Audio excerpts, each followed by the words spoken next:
Support for this podcast is brought to you by the Wyoming Humanities. We take a closer look at our human experiences and use stories to explore culture, history, and contemporary issues. You can find us on thinkwhy.org. And this is a common theme we see with many entrepreneurs where their circumstances that they grew up with in one way or another, they want to be proving something and something completely different. Hello, I'm Emmy DeGrappa. This is What's Your Why? Each week we bring you stories asking our guests the question why.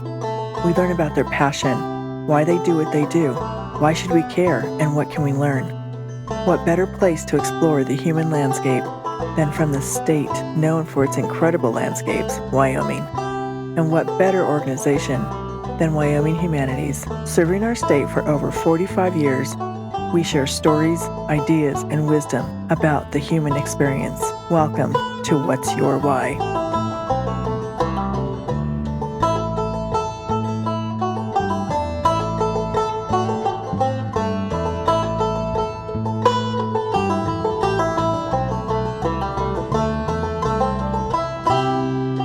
Today, we are talking to Michael Sonnenfeldt. He is an entrepreneur, and he is also the author of Think Bigger. Welcome, Michael. Thank you. Thanks for talking to me today.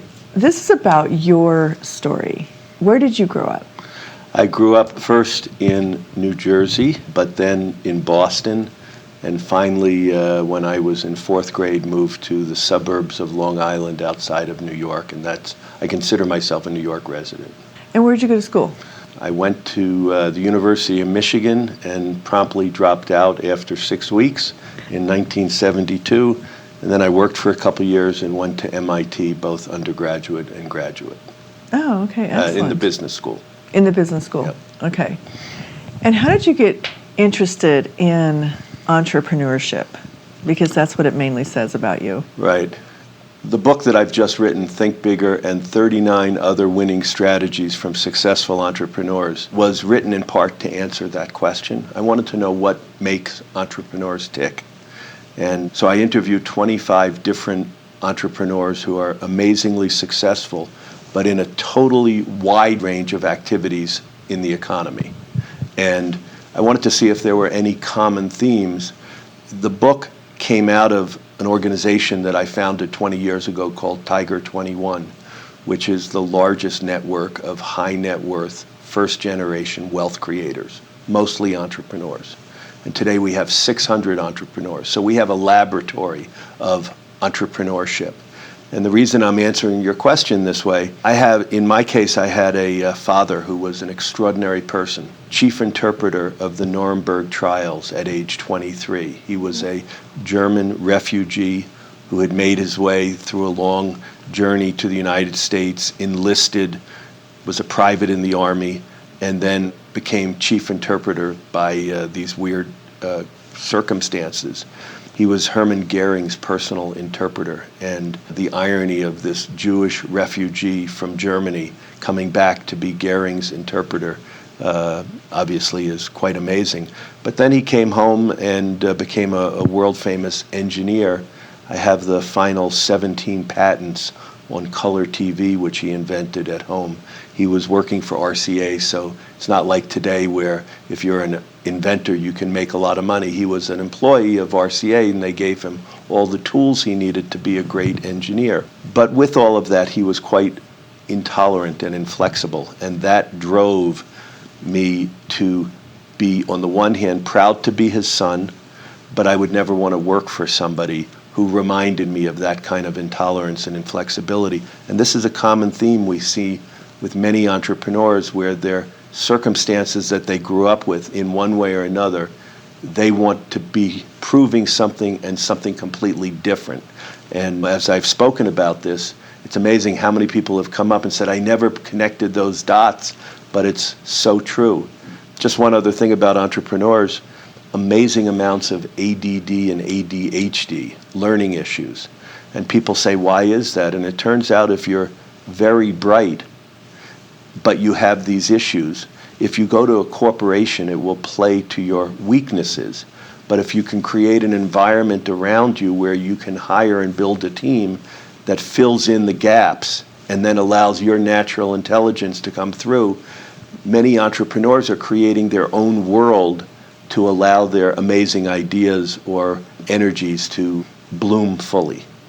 How does our public school system play into that? That's a whole different issue. I would say that one of our most critical challenges in America is our education system. In many regards, it's a national disgrace, in my opinion, because for whatever reason, there is not a national consensus that education is at the heart of the strength of a society. You know, in President Eisenhower's famous farewell speech, he talked about the strength of a society being a balance between military strength, financial strength, and its institutions. And within that third bucket of institutions has to be its education system, because we're in the 21st century and most of our jobs, there's an estimate that 46% of the jobs today are at risk to automation, computerization, artificial intelligence, and robotics. We've never had that kind of threat before, and the only way we're going to meet that challenge is by having kids educated for the 21st century. And frankly, we're not quite meeting that mark. Right, so a lot of kids who you call ADD or ADHD, they fall through the cracks and maybe become bored in school because they don't fit the exact learning model. Exactly. I also wanted to just mention that when I was thinking about the word entrepreneur, that before the Industrial Revolution, everyone had to be an entrepreneur. And you didn't go to work for a factory. So what's changed in our mindset that people don't see themselves as natural entrepreneurs, but they have to go to work for somebody and they have to have benefits and they have to get a 401k instead of taking a risk and thinking outside of that box that has been created? It's a great question, because when you just mentioned it, I was thinking people were probably more self-sufficient than entrepreneurial, and I think there's a difference. They had to be more self-sufficient, and people always rise to the occasion when they have no choice. But when they have a choice, people tend to, congregate in tribes, and not everybody in the tribe was self-sufficient. Perhaps the leader was. But I think today what we need to look at is how different the world was even from a decade or 2 decades ago. For entrepreneurs today, they have challenges that they've never had before. We live in a global world. So 30 years ago, if you were inventing equipment or, in a radio business or something, you would design it, manufacture it, and you'd have a fairly long period of time to sell that product. I recently resigned as the chairman of a solar lighting business, Carmana Technologies. I had put it together and had some success in Canada. And one of the companies that we deal with is a German company called Focus that manufactures little computers that are at the heart of certain solar systems. It's the brain that tells the battery to send the energy to the light, or the solar panel to charge the battery.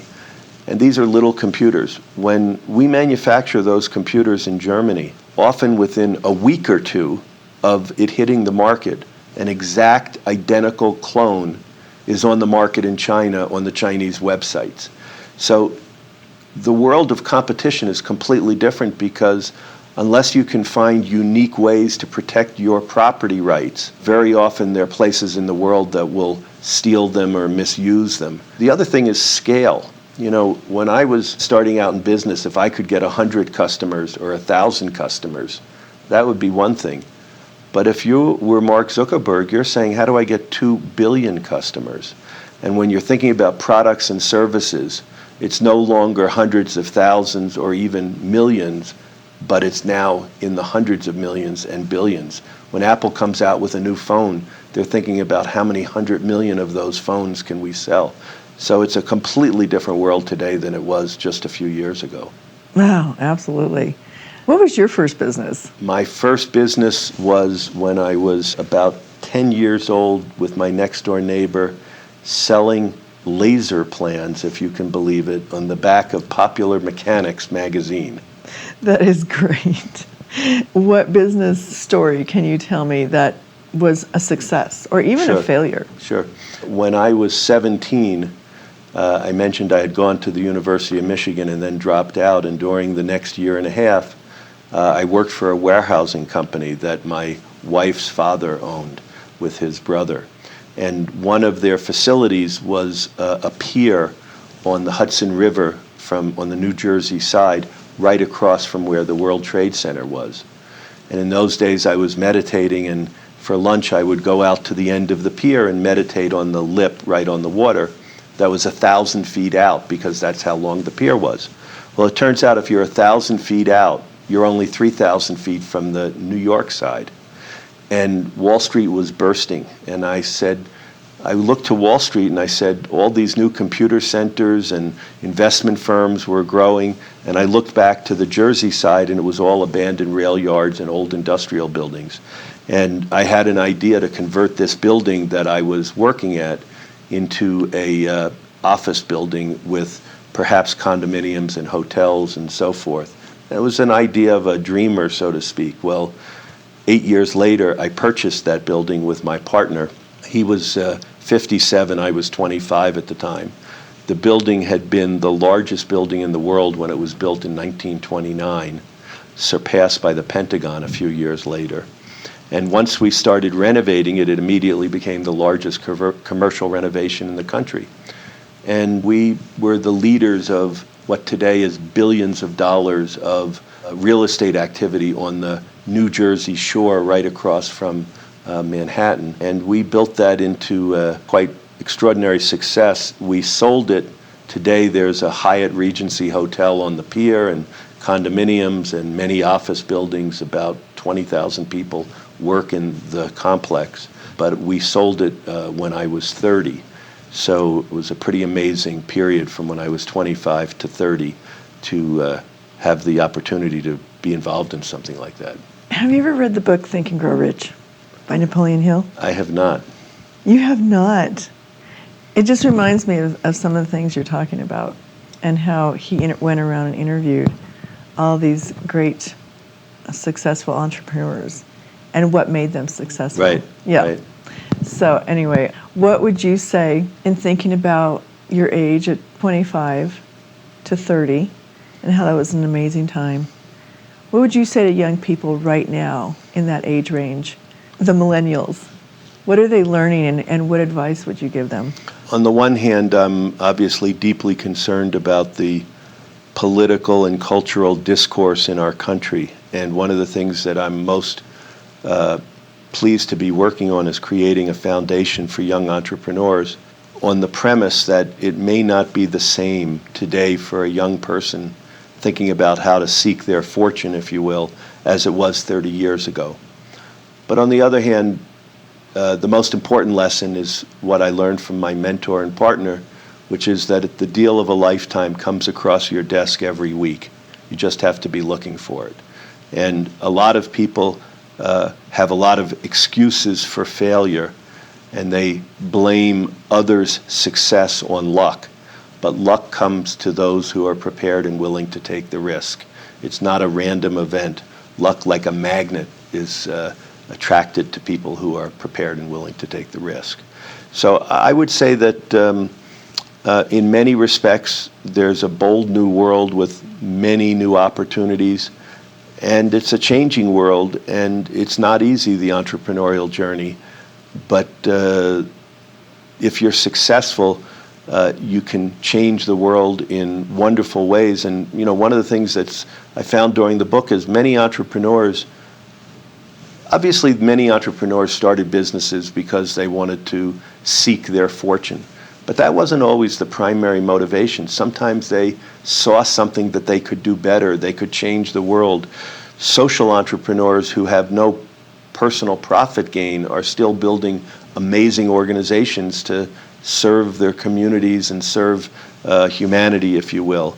And it takes a certain type of person with a certain type of fortitude and grit and intensity to be successful. And I guess one thing that I would end this is with the first chapter in our book called Know Thyself. Not everybody is cut out to be an entrepreneur. It takes a certain kind of personality and a certain kind of drive and intelligence. And I think people should really understand who they are. They should find a way to get in touch with what their anchors are. There's a professor at MIT named Ed Schein who talks about career anchors. For some, it's security. If you need the security of a paycheck every week, you probably shouldn't be an entrepreneur. And there's no value judgment of that. Each person has different needs, and some people want to be part of an organization, and many organizations can do things that individuals can't. My father, as an example, completed color TV as an engineer at RCA, sent the first weather satellite up for NASA. He couldn't have assembled the resources to do that on his own. The only person in history that seems to have been able to do that is Elon Musk with SpaceX. But if you wanted to be in the space business and explore the stars, so to speak, you wouldn't be an entrepreneur. You'd want to be part of a great organization. So there's room for both, but you should know what your own motivations and strengths and weaknesses are to really make a difference. Okay, I have one last question. Does it take money to make money? The experience that I've had is when people have the right mix of a great idea, the kind of character and integrity that is required to build and lead an organization, and the right kind of grit and determination so that when one door gets slammed in your face, you just keep knocking on the next door. When you have whatever those combinations are to be a great entrepreneur, you will find the money somehow. I don't believe it takes money to make money. In fact, the generation today of the greatest entrepreneurs are almost all first-generation wealth creators. And 30 or 40 years ago, 80% of the wealth in America was held by heirs and heiresses, and only 20% was held by entrepreneurs. Today, it's just the reverse. 80 or 90% is held by people who have created the wealth because we've had such an explosion of entrepreneurial success. And I think that answers your point. It wouldn't be possible in one generation to have created 80 to 90% of the wealth if it was true that you needed money to make money. I think that's encouraging, actually. Yeah. Thank you so much for talking to me, Michael. Thank you for listening. I'm Emmy DeGrappa. This Think Why podcast is brought to you by the Wyoming Humanities. We use the humanities as a lens to explore the human experience. You can find us online at thinkwhy.org.